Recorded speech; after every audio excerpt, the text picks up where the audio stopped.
Hey, what's up? This is John Cooper from the band Skillet, and you are watching the Guitar Mania channel.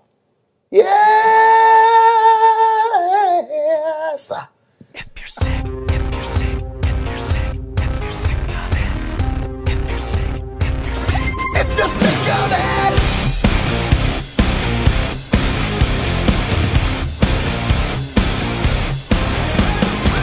when everything you do don't seem to matter.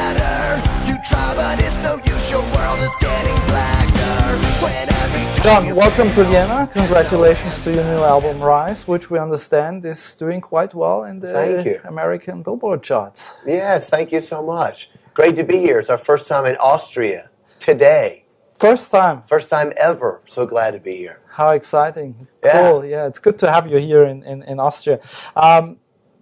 Can you just tell us about the new album? I understand you're playing 3 songs from the new album live on the current Correct. tour.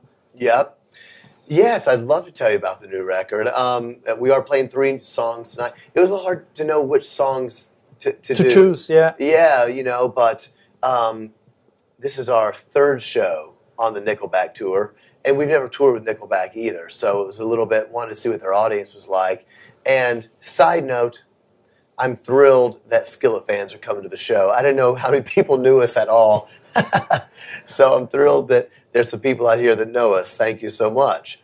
But the new album Rise is out, and I wrote this album for like 3 years. It was a very long time because we were touring so much. Yeah.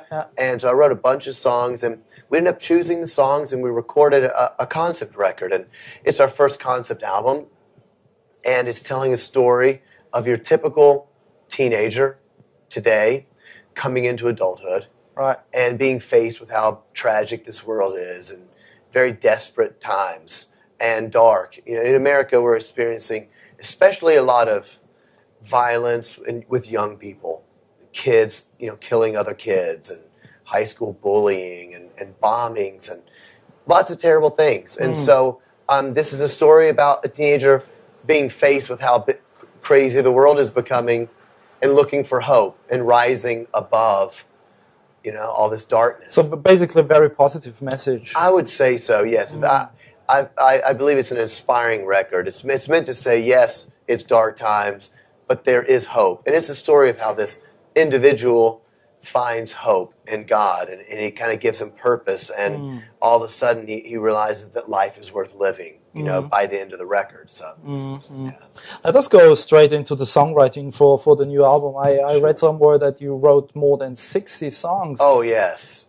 I wrote 72 songs for the record. And I think it's because I get inspired to write by talking to fans and meeting fans after the show and coming to Austria and seeing people show up. And sometimes they give me notes or they tweet me things that they're going through or how our music has helped them. And that inspires me to write songs, and I don't know why, but your stories help me, and I realize that we're affecting people.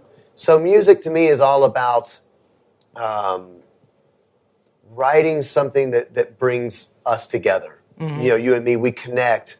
That's what music does for me. Right. I saw U2 last year, the band U2. I thought, this is the band to me that makes us, everybody in this stadium, 60,000 people, we all feel as one because of this band's songs, So that's what I try to do. We were fans for musicians, and I would be interested. How do you write your songs? You grab the guitar, and how does it work? Or do you have melodies in your? Yeah, I'm a little different in the fact that I'm from a musical family. My mom was a piano teacher, so I began taking piano at age 5, and I was not allowed to listen to rock music. I could not listen to anything with drums. Drums was like the devil's instrument, And so I grew up just listening to what I would call church music, And my mom was a singer, a vocal teacher. So I began singing at a young age and music at a young age. And so I began playing guitar when I was about 18, bass guitar at 19. And so when I write music, I'm mainly writing in my head. I write melodies, and I usually kind of can hear the chord progression, so I don't have to have a guitar or a piano. I just kind of write it in my head, and then sometimes I figure out the chords on guitar or a piano, what suits it best.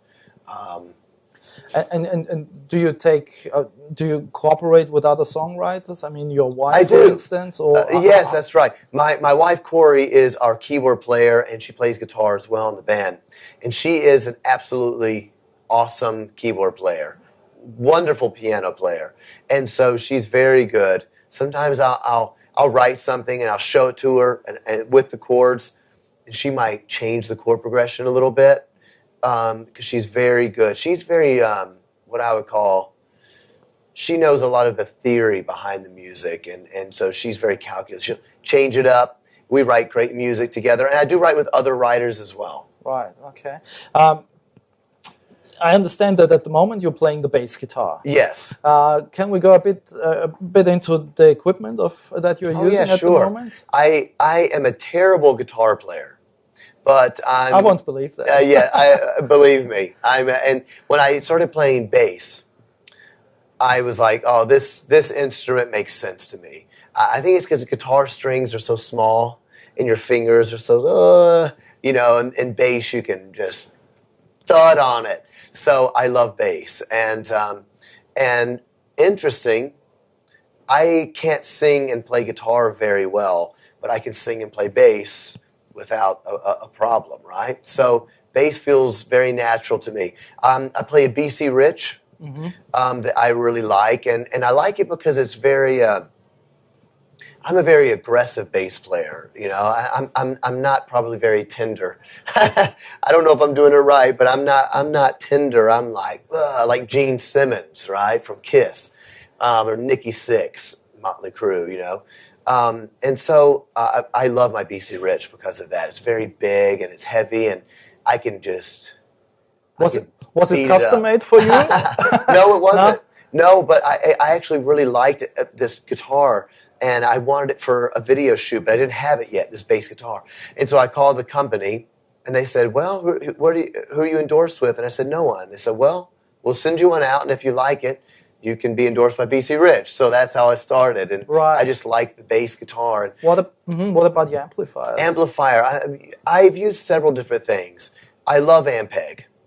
Ampeg SVT is pretty much, in my mind, the best bass amplifier ever made for me and what I like. I'm a big King's X fan. You know who King's X is? Doug Pinnick's my favorite, my second favorite bass player, I will say, and he always used Ampeg, and I love that sound for Skillet. Right. Well, who is your first? First would be Chris Squire, is my favorite bass player. I'm a big Yes fan, and of course he plays very different than me because he plays with a pick, and he had that Redenbacher sound, but I love that. Do you practice? Yes, I don't practice as much as I used to. And part of that is because I love Dream Theater, I love King's X, Kansas. I love progressive rock, and I used to want to be a bit of a progressive rock band, but Skillet is not really that. So I don't have to practice as much as I used to. And then you're the voice of the band, so you have to look after your voice. Yeah, I practice my singing and my songwriting more than my bass playing. But I love that kind of music, and I do love doing some bass riffs here and there when I can. You have quite a relentless touring schedule. I mean, you just toured with Shinedown and Papa Roach, and now with Nickelback in Europe. Yep. Do they treat you well, Nickelback? Nickelback has treated us very well. Skillet's been lucky. We've been treated well by everybody we've toured with. And I say we're lucky because some people watching might not know that you can get treated very poorly in this business, especially if the headlining band is quite insecure. And so I'm the big headlining band, and I don't want you to be bigger than me, so I'm going to make you look small. I'm going to make you feel bad. We've toured with great bands, and Nickelback has treated us extremely well.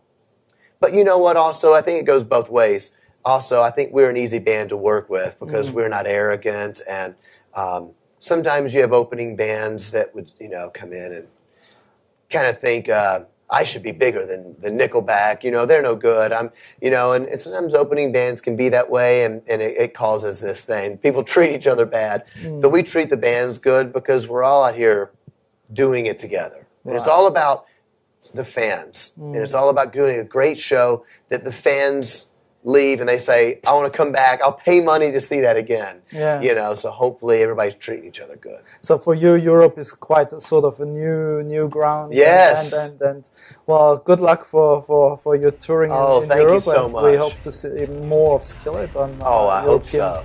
stages. Yes. Thank you so much.